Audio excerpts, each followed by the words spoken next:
गौरी पुत्र गणेश भगवान की जय। आज आप सुनिए पौष मास महात्म्य की कथा में 24वां अध्याय।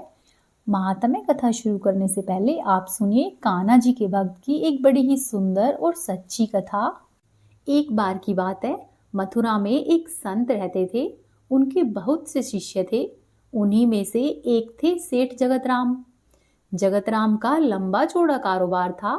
वे कारोबार के सिलसिले में दूर दूर की यात्राएं किया करते। एक बार वे कारोबार के सिलसिले में कन्नौज में गए। कन्नौज अपने खुशबूदार इत्रों के लिए प्रसिद्ध है। उन्होंने वहां पर जाकर इत्र की एक महंगी शीशी खरीदी और सोचा कि अपने गुरुजी को भेंट करूंगा। कुछ दिनों के बाद सेठ का काम खत्म हुआ और वह वापस से मथुरा में लौट आया। अगले दिन वो अपने गुरुजी संत की कुटिया पर गया। संत जी उस समय अपनी कुटिया में नहीं थे। लोगों से पूछने पर उन्हें पता चला कि संत जी तो स्नान ध्यान के लिए यमुना में गए हैं। तब सेठ जगतराम भी यमुना घाट की तरफ चल दिए।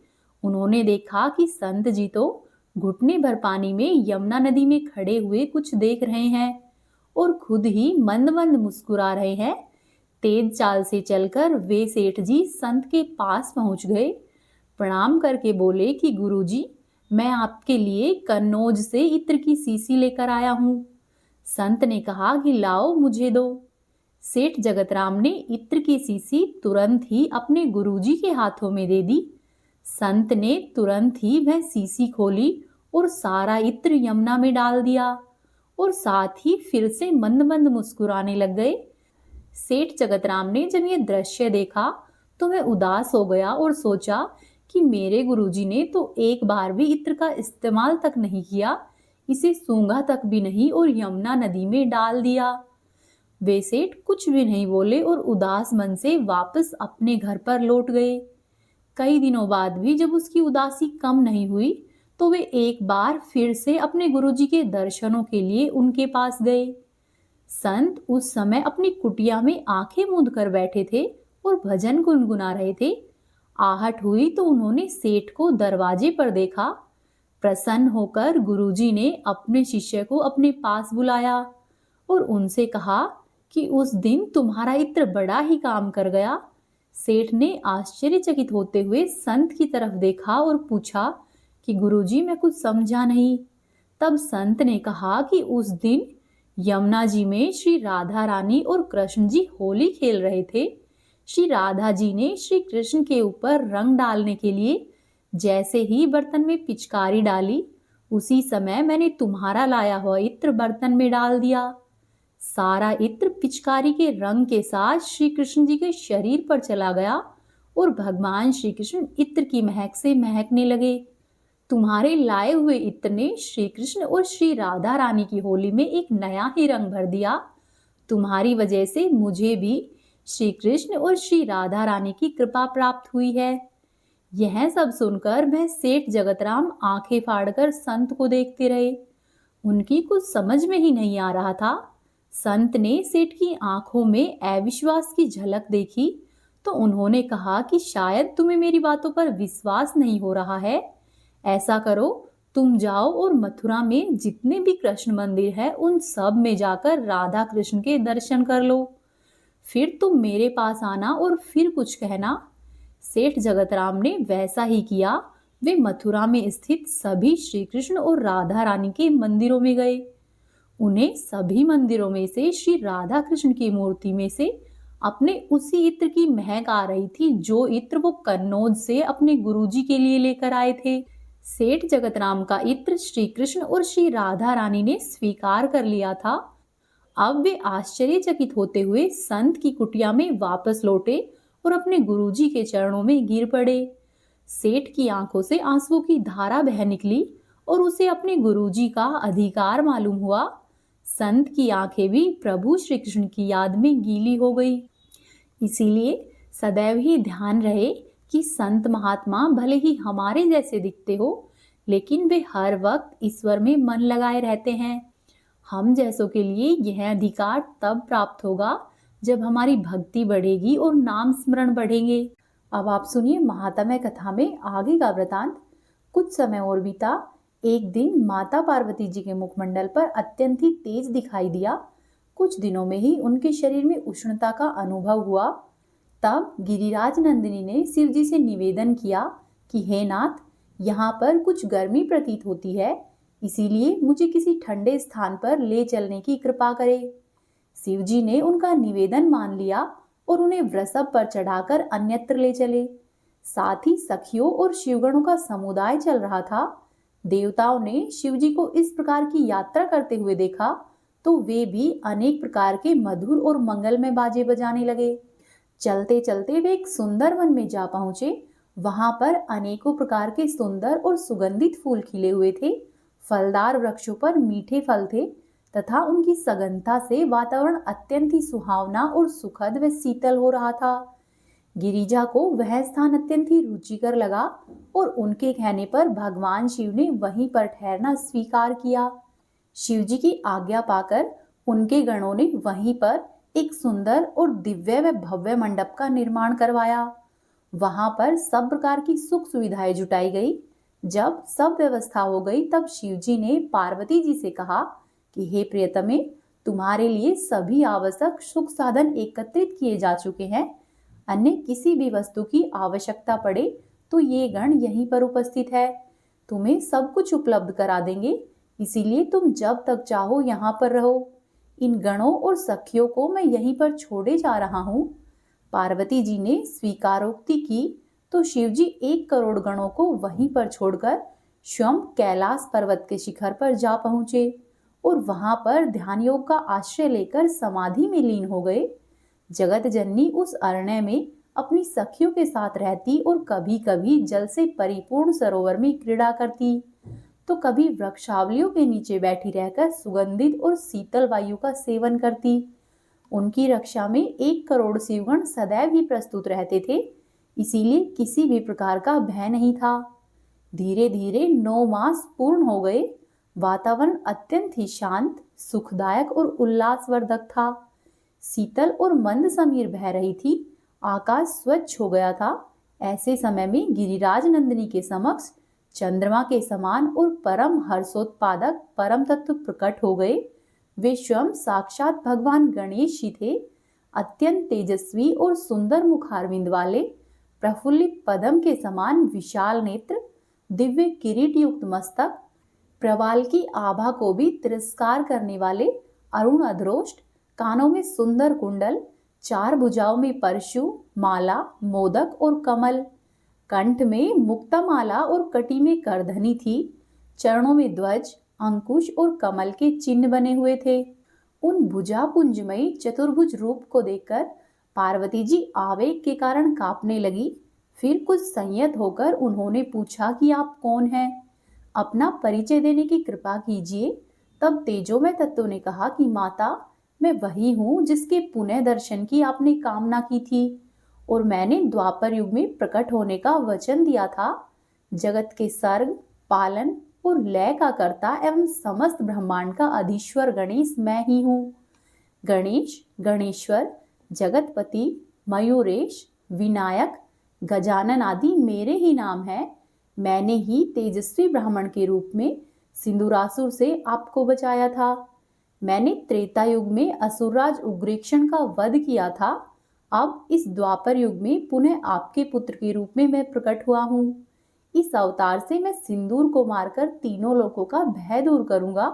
अब मेरा नाम गजानन होगा।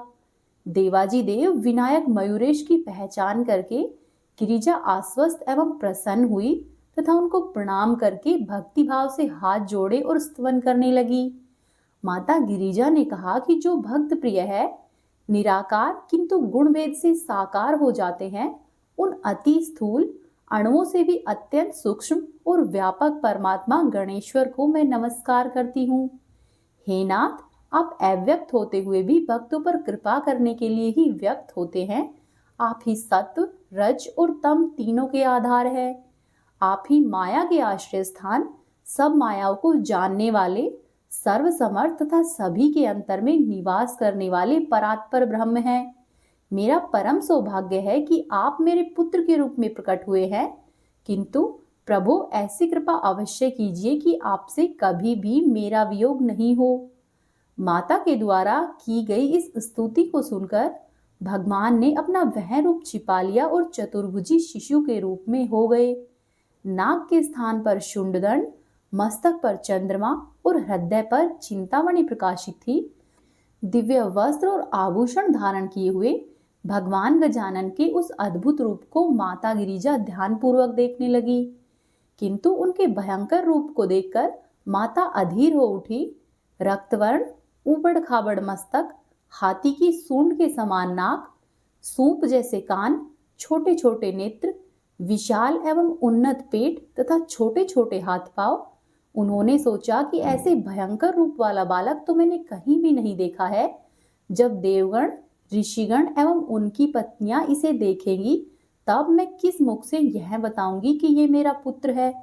यदि कम सुंदर होता तो भी कोई बात नहीं थी, इसका तो प्रत्येक अवयव ही बेडोल है। इस प्रकार पुत्र की कुरूपता का विचार करते करते माता के नेत्र सजल हो उठे। तभी भगवान शंकर वहां पर पधारे।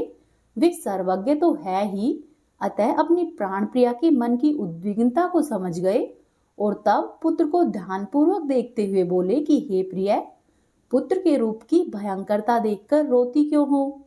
केवल बाह्य रूप से देखने मात्र से किसी के व्यक्तित्व का अनुमान नहीं किया जा सकता। हे प्रिय, इसका रक्तवर्ण और गज जैसा मुख, विशाल उदर, चार भुजाएं किंतु छोटी छोटी आंखें, पांव भी बहुत छोटे हैं। इस सब से शिशु का असाधारण होना स्पष्ट है। हे देवी, इसके गुणों पर विचार करो। यह अखिल विश्व का अधिपति है, देवाजी देव है, सभी की आत्मा और मंगलों के मूल के संपन्न है। यह त्रिलोकी की रक्षा के लिए सतयुग में दशभुज विनायक रूप से प्रकट हुआ है। त्रेता युग में शुक्ल वर्ण दशभुज मयूरेश के रूप में यह तुम्हारे पुत्र से अवतीर्ण हुआ था। अब द्वापर युग में वही सिंदूरासुर को नष्ट करने के लिए तुम्हारे पुत्र विनायक के रूप में अवतरित हुआ है। आगे भी कलयुग में यह अत्याचार अनाचार को नष्ट करने के लिए धूम्रकेतु नाम से अवतार लेगा। तभी शिशु रूपी भगवान गणेश बोल उठे कि हे चंद्रमौले, आप मुझे भलीभांति समझ गए हैं।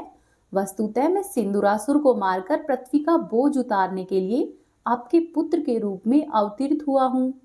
मैं समस्त विश्व को संतुष्ट करूंगा, समस्त वैदिक कर्मों का प्रारंभ हो जाएगा तथा मैं सभी भक्तों की अभिलाषाएं पूर्ण करता हुआ राजा वरेण्य को ज्ञान और वरदान प्रदान करूंगा। वह राजा मेरा परम भक्त है, देव, ब्राह्मण एवं अतिथियों का पूजक, पंचयज्ञों का उपासक, पुराण को सुनने में अच्छी मति वाला है, उसकी सुंदर और साध्वी पत्नी है तथा पति को प्राणों के समान मानने वाली है, उसका नाम पुष्पिका है।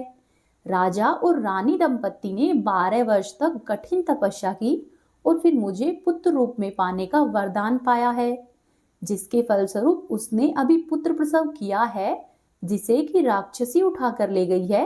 इस कारण रानी पुष्पिका मूर्छित पड़ी है और पुत्र के कारण प्राण को त्याग देगी। इसीलिए आप मुझे अभी उस प्रसूता रानी के पास पहुंचा दीजिए। यह सुनकर भगवान शंकर ने गजानन भगवान का विविध उपचारों से पूजन किया और फिर नंदी को आज्ञा दी। भगवान शिव बोले कि हे वत्स, तुम्हें एक कार्य बहुत ही सावधानी से संपन्न करना है। महिष्मती नगरी में वरेण्य नामक धर्मात्मा राजा राज्य करते हैं। उसकी साध्वी रानी पुष्पिका ने अभी अभी एक पुत्र का प्रसव किया है, जिसे कि कोई राक्षसी उठा कर ले गई है। वह रानी अभी भी मूर्छित पड़ी है। तुम तुरंत ही पार्वती के इस नवजात शिशु को वहां पर लेकर जाओ और मूर्छित रानी के पास लिटाकर वापस लौट आओ। यह कार्य रानी की मूर्छा दूर होने से पहले ही पूर्ण हो जाना चाहिए, अन्यथा उस प्रसूता रानी के प्राण जाने की संभावना है। नंदी ने भगवान शंकर के चरणों में प्रणाम किया और शिशु रूपी गजानन को लेकर माहेश्मती नगर की ओर वायु के वेग से चल पड़े। मार्ग में अनेक बाधाएं आई, किंतु नंदीश्वर ने भगवान शंकर का स्मरण किया और अपने पराक्रम से उन बाधाओं को दूर किया। माहिष्मती राजभवन के प्रसूतागार में रानी पुष्पिका अभी भी मूर्छित पड़ी हुई थी। नंदी ने वहां पर पहुंचकर गजानन को उनके समीप लेटा दिया और चुपचाप वहां से निकल आए फिर वायु के वेग से चलते हुए शीघ्र ही लौटकर आशुतोष भगवान की सेवा में उपस्थित हो गए और शिव शिवा के चरणों में प्रणाम करके शिशु को वहां पर सकुशल पहुंचा देने का समाचार दिया। उधर जब पुष्पिका की मूर्छा दूर हुई तो उसने रक्त वर्ण, गजमुख, लंबोदर एवं अद्भुत वस्त्र व अलंकारों से आभूषण बालक को अपने निकट देखा। वह उस बालक को देखकर अत्यंत ही भयभीत हुई और रोती हुई प्रसूति गृह से बाहर निकल आई। उधर शिशु का रुदन सुनकर परिचारिकाएं भी दौड़ी हुई भीतर गई तो उस बालक के विकराल रूप को देखकर वे भय से कांप गई। फिर जो जो भी स्त्री या फिर पुरुष प्रसूति गृह में गया वह भी भयभीत हुआ और कांपता हुआ बाहर निकल आया। शिशु का भयानक रूप देखकर कुछ तो मूर्छित हो गए। महाराज वरेण्य को भी यह सूचना दी गई। उन्होंने सुना कि अत्यंत ही भयानक आकार का एवं लाल वर्ण का पुत्र उत्पन्न हुआ है तो राजा भी चिंतित हो उठे। तभी कुछ विचारवान लोगों ने कहा कि हे राजन, शिशु जो हमने देखा है वह ऐसा अद्भुत आकार और ऐसा महाभयंकर है कि ऐसा शिशु न तो कभी उत्पन्न हुआ है और न ही भविष्य में कभी उत्पन्न होगा। यह लक्षण वंश को नष्ट करने वाले हैं, इसीलिए कुलनाशक बालक को घर में रखना उचित नहीं है। हे राजन, प्रजा की भलाई भी इसी में है। विद्वान कहलाने वाले लोगों की ये बातें सुनकर राजा ने अपने दूत को बुलाया और उससे आदेश दिया कि राजवंश और प्रजा के लिए अहित कर ऐसे शिशु को निर्जन वन में ले जाओ और वहां पर ले जाकर इसे छोड़ाओ और वापस लौटकर मुझे सूचित करो। दूत ने जो आज्ञा कहा, ऐसा कहकर दूत प्रसूतिगार में गया और वहां पर जाकर शिशु को शीघ्रता पूर्वक उठाकर निर्जन वन में ले गए। वहां पर एक निर्मल जल से भरा हुआ सरोवर विद्यमान था। उस स्थान पर कोई भी मनुष्य नहीं पहुंच सकता था। हिंसक पशु ही वहां पर जल पीने के लिए आते और वृक्षों की छाया में विश्राम करते रहते। दूत ने शिशु को उस सरोवर के तट पर रखा और शीघ्रता से लौटकर राजा की सेवा में उपस्थित हुआ। उसने राजा को प्रणाम करके कहा कि महाराज, मैंने आपकी आज्ञा के अनुसार उस भयंकर शिशु को हिंसक जीवों से युक्त अरण्य में सरोवर तट पर रख दिया है, जहां पर वह व्याघ्रादि हिंसक जंतुओं का आहार बन जाएगा। राजा वरेण्य ने खिन्न हृदय से दूत का कथन सुना और चुपचाप बैठ गए। उनके मन में निर्दोष और अबोध शिशु के परित्याग की पीड़ा कसक रही थी, किंतु सभी के मत को स्वीकार करना अपना कर्तव्य समझकर वे चुपचाप बैठे रहे। उस निविड़ वन में जहां पर मनुष्य पहुंचता ही नहीं था, केवल हिंसक जीव ही घूमते रहते थे। कभी कभार कोई पहुंचे हुए ऋषि मुनि या फिर सिद्ध महात्मा ही उधर से निकला करते थे। वहां पर एक शिशु को हाथ और पांव फेंकता हुआ देखकर एक शियार बड़ा ही प्रसन्न हुआ और उधर लपका। उसी समय उस मार्ग से होकर परम तपस्वी महर्षि पराशर निकले और उनकी दृष्टि भी उसी शिशु पर पड़ी। वे सोचने लगे कि अवश्य ही इंद्र ने मेरा तप भंग करने के लिए कोई माया रच डाली है। हे दीनबंधु, हे जगदीश्वर, मैंने कभी भी कोई पाप नहीं किया है, अतः आप ही मुझ निष्पाप की रक्षा कीजिए। यह सोचते हुए और प्रार्थना करते हुए महर्षि पराशर बालक की ओर वेग से बढ़े। शंगाल ने तेजस्वी महर्षि को उधर बढ़ते हुए देखा तो वह तुरंत ही रुक गया और वन में दूसरी ओर चला गया। महर्षि ने निकट जाकर शिशु को ध्यान से देखा तो रक्तवर्ण, चार भुजाएं, गजवदन, सूर्य के समान अद्भुत तेज तथा दिव्य वस्त्र और आभूषणों से अलंकृत था।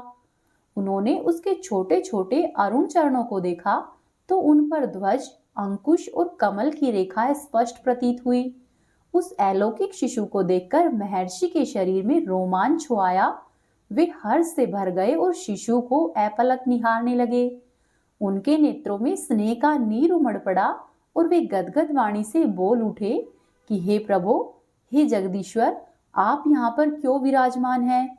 मैं तो आपको देखकर इंद्र का कोई छल समझ रहा था, किंतु आप साक्षात परमात्मा मुझ सत्यवादी और परम भक्त के साथ छल क्यों करने लगे? हे नाथ, मेरे मन में शंका उत्पन्न होने के लिए आप मुझे क्षमा करें। महर्षि ने शिशु के चरणों में अपना मस्तक रख दिया और अपने भाग्य की सराहना करते हुए बोले कि आज मैं कितना सौभाग्यशाली हूँ जो अनायास ही त्रिलोक्यपति के दर्शन कर रहा हूँ। मेरा जीवन, जन्म, मेरे जन्मदाता माता पिता और तपश्चर्या सभी कुछ धन्य है। अब मैं निश्चय ही जन्म और मृत्यु के बंधन से छुटकारा पा गया। मेरी समस्त मनोकामनाएं पूर्ण हो गई है। इस प्रकार से कहते हुए महर्षि ने पुनः शिशु को प्रणाम किया। उनके नेत्रों से निरंतर ही प्रेम के अश्रुओं की धारा बह रही थी। अंत में उनके मुख से निकला कि यह पृथ्वी, यह सरोवर, यह अरण्य, इसके ऊपर का आकाश और यहाँ चलने वाली वायु भी कृतकृत्य हो गई है, तथा यह श्रृंगाल भी जो इनके दर्शन पा चुका है अवश्य ही धन्य हो गया। परंतु ऐसा निष्ठुर और अभागा कौन है जिसने इस महामहिम संपन्न जगदीश्वर को इस प्रकार से लाकर यहाँ पर पटक दिया है। महर्षि ने पुनः साष्टांग प्रणाम करके शिशु को गोद में उठाया और उल्लासित हृदय से अपने आश्रम की ओर चल पड़े। वहां पर उनकी पत्नी वत्सला ने महर्षि को एक बालक लाते हुए देखा तो वे भी उत्सुकता से उस ओर बढ़ी। महर्षि ने बताया कि हे देवी, यह शिशु उस सरोवर के तट पर पड़ा था जो कि निविड़ अरण्य में विद्यमान है। लगता है कोई क्रूर हृदय का अभागा मनुष्य इसे वहां पर छोड़कर गया है। वत्सला ने शिशु को देखा तो वह भी हर्ष से बोल उठी, ये नाथ कितना अद्भुत और अलौकिक बालक है, इसका असाधारण रूप ही इसकी विशेषता का प्रमाण है। तब पराशर ने अपनी पत्नी को समझाया कि यह साक्षात त्रिलोकीनाथ है। यह सदैव ही भक्तों के कष्टों का निवारण करने के लिए अवतार लेते हैं। इन परब्रह्म परमेश्वर ने मेरा जन्म और जीवन सब कुछ सफल कर दिया है। हमारे सब पूर्व पुरुष भी धन्य हो गए हैं। महर्षि के मुख से शिशु की अनिर्वचनीय महिमा को सुनकर शिशु को हृदय से लगा लिया और आनंद मग्न होती हुई महर्षि की पत्नी बोली कि हे स्वामी, शिशु रूप में इस प्रकार सहसा ही परमपिता परमात्मा का प्राप्त होना आपकी दीर्घकालीन तपस्या का ही प्रत्यक्ष फल है। देखो, जो परब्रह्म कोटि जन्म पर्यंत तप करते रहने पर भी दर्शन नहीं देते हैं, वे अनायास ही हमारे मन, वाणी और इंद्रियों के विषय हो गए हैं। उनकी इस महती कृपा के लिए हम किस प्रकार से आभार व्यक्त करें। मातृ स्नेह की अधिकता और शिशु के स्पर्श से ऋषि की पत्नी के स्तनों में दुग्ध आ गया और वो अत्यंत ही स्नेह से शिशु को स्तनपान कराने लगी। महर्षि समझ गए कि सभी जप, तप, यज्ञ एवं जितने भी शुभ कार्य जिस उद्देश्य से किए जाते हैं वे प्रभु साक्षात ही विराजमान हैं। अपनी इस धारणा के कारण उन्हें अब उन कर्मों की अधिक चिंता नहीं रही थी। केवल यम नियमों का निर्वाह मात्र करते हुए वे शिशु के निकट ही अपना अधिकांश समय व्यतीत करने लगे। जप आदि भी करते तो शिशु के समक्ष बैठकर ही करते। इस प्रकार दोनों पति पत्नी गजानन भगवान की सेवा और उनके लालन पालन में लगे रहते। यद्यपि महर्षि का आश्रम पहले ही सुंदर और भव्य था, किंतु शिशु रूपी भगवान के वहां आ जाने पर तो वह आश्रम और भी मनोहर हो गया। उसमें दिव्यता बढ़ती गई। सूखे वृक्ष भी हरे हो गए और उन पर जो फल लगते वे भी अत्यंत ही स्वादिष्ट। आश्रम की गाय कामधेनु के समान अमृतमय दूध देने लगी। अन्य पशु पक्षी भी मनोहर प्रतीत होने लगे। कीर, चकोर, मयूर आदि की वाणी अलौकिक एवं दिव्य थी। हिरणों के समूह आनंद विभोर हुए छलांग मारते हुए फिर रहे थे।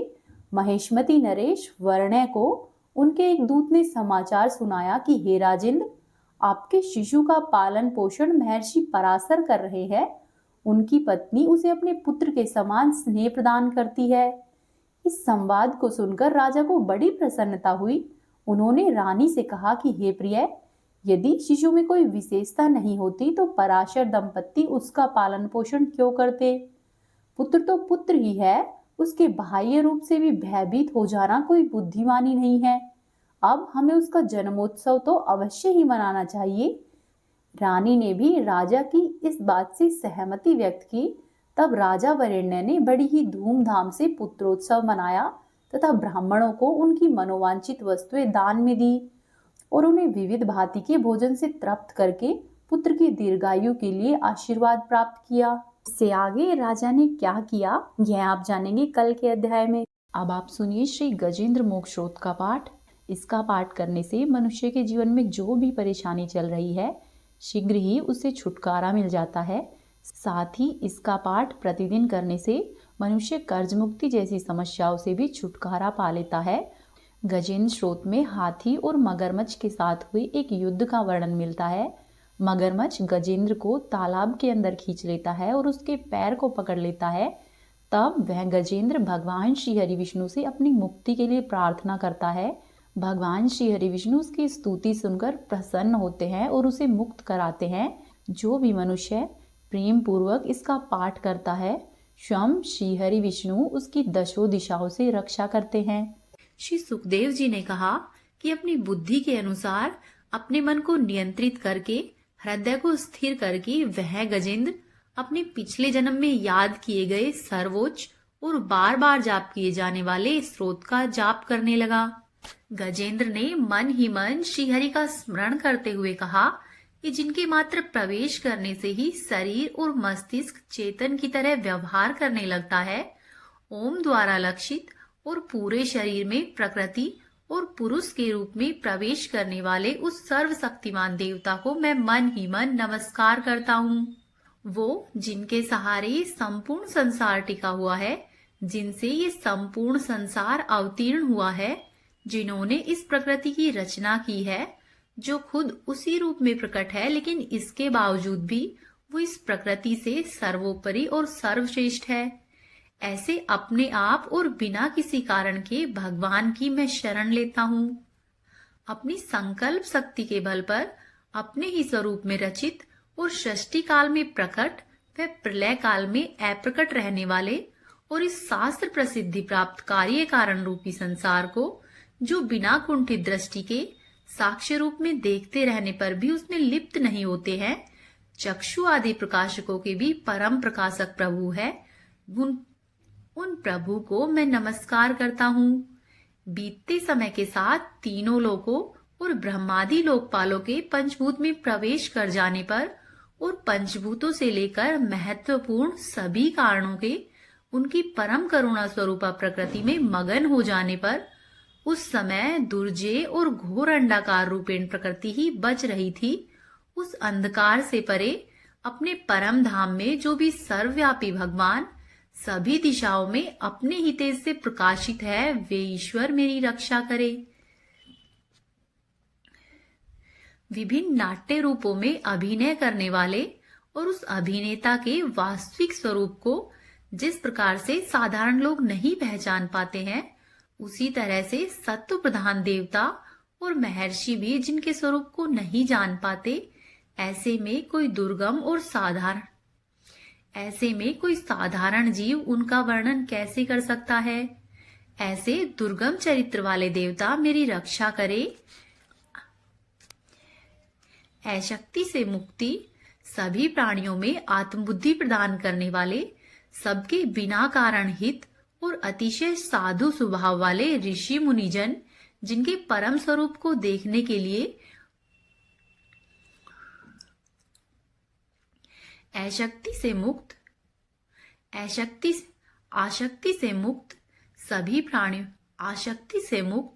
सभी प्राणियों में आत्मबुद्धि प्रदान करने वाले, सबके बिना कारण ही हित करने वाले, अतिशय साधु स्वभाव के ऋषि मुनिजन, जिनके परम स्वरूप को देखने के लिए वन में खड़े रहकर अखंड ब्रह्मचर्य और तमाम ही अलौकिक व्रतों का पालन करते हैं, ऐसे प्रभु मुझे सद्गति प्रदान करे। वो जिनका हमारी भांति न तो जन्म होता है और न ही जिनमें अहंकार है, जिनके निर्गुण रूप का ना तो कोई नाम है और ना ही कोई रूप है, इसके बावजूद भी वो समय के साथ इस संसार की सृष्टि और प्रलय के लिए अपनी इच्छा से जन्म स्वीकार करते हैं। ऐसे प्रभु को मेरा बारंबार प्रणाम है। वो प्रभु मेरी रक्षा करे। उस अनंत शक्ति वाले परब्रह्म परमेश्वर को मेरा नमस्कार है। उस प्राकृत, आकार रहित और अनेक रूप वाले अद्भुत भगवान को मेरा नमस्कार है। स्वयं प्रकाश और सभी साक्ष्य परमेश्वर को मेरा सत सत नमन है। वैसे देव जो मन वाणी और चित्तवृत्तियों से भी परे है, उन्हें मेरा नमस्कार है। विवेक से परिपूर्ण पुरुष के द्वारा सभी सत्व गुणों से पूर्ण, निवृत्त धर्म के आचरण से मिलने योग्य मोक्ष सुख की अनुभूति रूपी प्रभु है, उनको मेरा नमन है। अपने सभी गुणों को स्वीकार कर शांत, रजोगुण को स्वीकार करके अत्यंत और तमोगुण को अपनाकर मूढ़ से जाने जाने वाले, बिना भेद के और हमेशा ही सद्भाव से पूर्ण ज्ञान धनी प्रभु, आपको मेरा नमस्कार है। शरीर के इंद्रिय आदि के समुदाय रूप और सभी पिंडों के ज्ञाता, सब के स्वामी और साक्षी स्वरूप देव, आपको मेरा नमस्कार है। सभी के अंतर्यामी, प्रकृति के परम कारण, लेकिन खुद बिना कारण के भी जो प्रभु है, उनको मेरा नमस्कार है। सभी इंद्रियों और उनके विषयों को जानकर सभी प्रतीतियों के कारण रूप संपूर्ण जड़ प्रपंच और सबकी मूलभूता अविद्या के द्वारा जो सूचित होते हैं और सभी विषयों में अविद्या रूप से भासने वाले देव को मेरा प्रणाम है। सबके कारण, लेकिन खुद बिना कारण के होने पर भी बिना किसी परिणाम होने की वजह से अन्य कारणों से विलक्षण कारण, आपको मेरा बारंबार प्रणाम है। सभी वेदों और शास्त्रों के परम तात्पर्य, मोक्ष रूपी और श्रेष्ठ पुरुषों की परम गति देवता, आपको मेरा नमस्कार है। वो जो त्रिगुण रूपों में छिपी हुई ज्ञान रूपी अग्नि है, उन गुणों में हलचल होने पर जिनके मन और मस्तिष्क में संसार को रचने की प्रकृति उत्पन्न हो उठती है और आत्मा तत्व की भावना के द्वारा विधि निषेध रूपी शास्त्र से भी ऊपर उठे हुए महात्मा और महाज्ञानियों में जो खुद ही प्रकाशित हो रहे हैं, ऐसे ईश्वर को मेरा नमन है।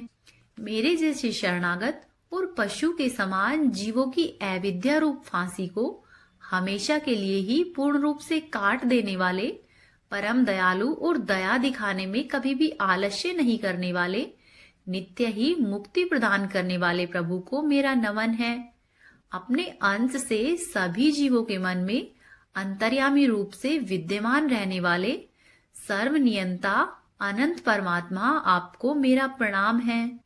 शरीर, पुत्र, मित्र, घर और संपत्ति सहित कुटुंबियों में अशक्त लोगों के द्वारा कठिनाई से मिलने वाले और मुक्त पुरुषों के द्वारा अपने हृदय में निरंतर ही चिंतित और ज्ञान स्वरूप जो सर्वसमर्थ ईश्वर है, उनको मेरा नमस्कार है। वो जिन्हें धर्म, अभिलाषित भोग, धन और मोक्ष की कामना से मनन करने वाले लोग अपनी मनचाही इच्छा पूर्ण कर लेते हैं, अपितु उन्हें विभिन्न प्रकार के अयाचित भोग और अविनाशी पार्षद शरीर भी देते हैं, वैसे अत्यंत ही दयालु प्रभु मुझे इस विपदा से हमेशा के लिए बाहर निकाले।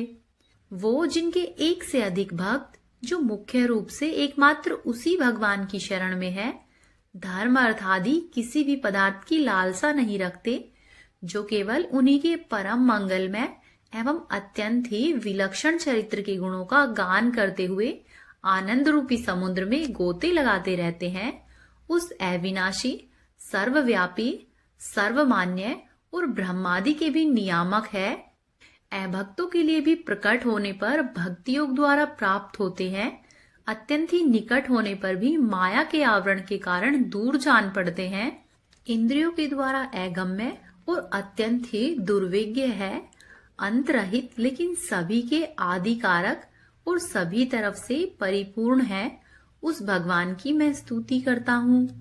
ब्रह्मा सहित सभी देवता, चारों वेद और समस्त चर व अचर जीव नाम और आकृति भेद से जिनके अत्यंत ही क्षुद्र अंशों से रचित है, जिस तरह से जल रही अग्नि की लपटें और सूरज की किरणें हर बार निकलती है और फिर अपने ही कारण में लीन हो जाती है, उसी भांति बुद्धि, मस्तिष्क, इंद्रिया और अनेक प्रकार की योनियों के शरीर, ये सभी गुणों को प्राप्त शरीर जिस स्वयं प्रकाश परमात्मा में अवतीर्ण होता है और फिर उन्हीं में लीन हो जाता है, वो भगवान जो न तो देवता है, न ही असुर, न ही मनुष्य और ना ही मनुष्य से नीचे किसी अन्य योनि के प्राणी है, वो ना ही स्त्री है, ना ही पुरुष है और ना ही नपुंसक है, और ना ही वो ऐसे जीव है जिनका इन तीनों ही श्रेणियों में समावेश हो।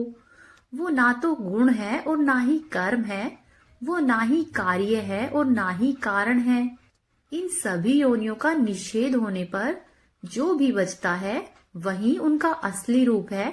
ऐसे प्रभु मेरा उद्धार करे। मैं अब इस मगरमच्छ के चंगुल से मुक्त होने के बाद जीवित नहीं रहना चाहता। इसकी वजह ये है कि मैं सभी तरफ से अज्ञानता से ढके हुए इस हाथी के शरीर का क्या करूं। मैं आत्मा के प्रकाश को ढक देने वाले अज्ञानता से युक्त इस हाथी के शरीर से मुक्त होना चाहता हूँ, जिसका कालक्रम से अपने आप ही नाश नहीं होता, बल्कि ईश्वर की दया और ज्ञान से उदय होता है।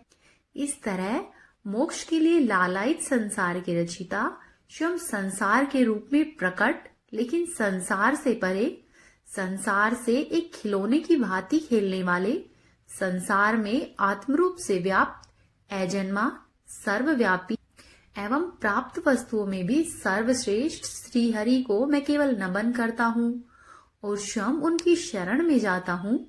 वो जिन्होंने भगवती शक्ति रूपी योग के द्वारा कर्मों को जला डाला है। समस्त योगी ऋषि अपने योग के द्वारा अपने शुद्ध हृदय में जिसे प्रकट देखते हैं, उन योगेश्वर भगवान को मेरा नमन है।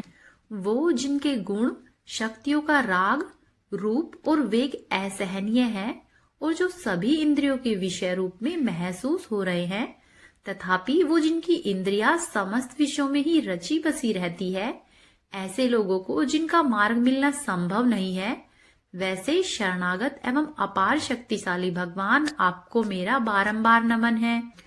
वो जिनकी अविद्या नाम की शक्ति के कार्य रूप से ढके हुए अपने ही रूप को जीव समझ नहीं पाता है, ऐसे अपार महिमा वाले प्रभु की मैं शरण लेता हूँ। आगे श्री सुखदेव जी कहते हैं कि वो जिसने पूर्ण प्रकार से भगवान के भेद रहित सभी निराकार स्वरूप का वर्णन किया था, उस गजराज के करीब जब ब्रह्मा और साथ ही अन्य कोई भी देवतागण नहीं आए, तब अपने विभिन्न प्रकार के विशेष विग्रह को अपना ही रूप मानते हैं। ऐसे में साक्षात श्री विष्णु जी, जो कि सभी की आत्मा होने के कारण सभी देवताओं के ही रूप है, वो वहां पर प्रकट हुए और उस गजराज को इस प्रकार से दुखी देखकर उसके द्वारा पढ़ी गई स्तुति को सुनकर सुदर्शन चक्रधारी जगदीश्वर प्रभु इच्छा के अनुसार तीव्र वेग वाले गरुड़ की पीठ पर सवार होकर सभी देवों के साथ उस स्थान पर पहुंचे जहां पर वह गज था। सरोवर के अंदर महाबलशाली ग्राह्य द्वारा जकड़े और दुखी उस गजराज ने आसमान में गरुड़ की पीठ पर बैठे हुए और हाथों में चक्र लिए हुए भगवान विष्णु को अपनी सूंड में पहले से ही उनकी पूजा के लिए रखे हुए कमल को श्रीहरि पर बरसाते हुए कहा कि सर्व पूज्य भगवान श्रीहरि आपको मेरा प्रणाम है। सर्व पूज्य भगवान श्रीहरि आपको मेरा नमस्कार है। फिर पीड़ित गज को देखकर श्रीहरि भगवान विष्णु गरुड़ से नीचे उतरकर सरोवर में आए और बेहद ही दयालु होकर उस ग्राह्य के सहित गज को भी तुरंत ही सरोवर से बाहर निकाल लिया। देखते ही देखते अपने चक्र से ग्राह्य की गर्दन काट दी और गज को उस पीड़ा से बाहर निकाल लिया और इस तरह से गज को मुक्ति मिली। हे प्रभु, जैसे आपने गजराज को उसके दुखों से मुक्ति दिलाकर उसके जीवन को धन्य किया है, वैसे ही अपनी कृपा हम पर भी रखना। अब आप सुनिए श्री सूर्य कष्टम का पाठ। ओम गृहणी सूर्याय नमः। आदिदेव नमस्तुभ्यं प्रसिद्धं मम भास्करं दिवाकर नमस्तुभ्यं प्रभाकर नमोस्तुते सप्ताश्वरथमारूढं प्रचण्डं कश्यपात्मजं श्वेतपद्मधरं देवं तं सूर्यं प्रणमाम्यहं लोहितं रथमारूढं सर्वलोकपितामहं महापापहरं देवं तं सूर्यं प्रणमाम्यहं त्रैगुण्यं च महाशूरं ब्रह्मा विष्णुमहेश्वरं महापापहरं देवं तं सूर्यं प्रणमाम्यहं ब्रहितं तेजपुञ्जं च वायुमाकाशमेव च प्रभुं च सर्वलोकानां तं सूर्यं प्रणमाम्यहं बन्दुकपुष्पसङ्काशं हारकुण्डलभूषितम् एकचक्रधरं देवं तं सूर्यं प्रणमाम्यहं तं सूर्यं जगत्कर्तारं महातेजप्रदीपनं महापापहरं देवं तं सूर्यं प्रणमाम्यहं तं सूर्यं जगतां ज्ञानविज्ञानमोक्षदं महापापहरं देवं तं सूर्यं प्रणमाम्यहं। ओम गणेशसूर्याय नमः। तो ये थी आज की महात्म्य कथाएं। उम्मीद है आपको पसंद आई होगी।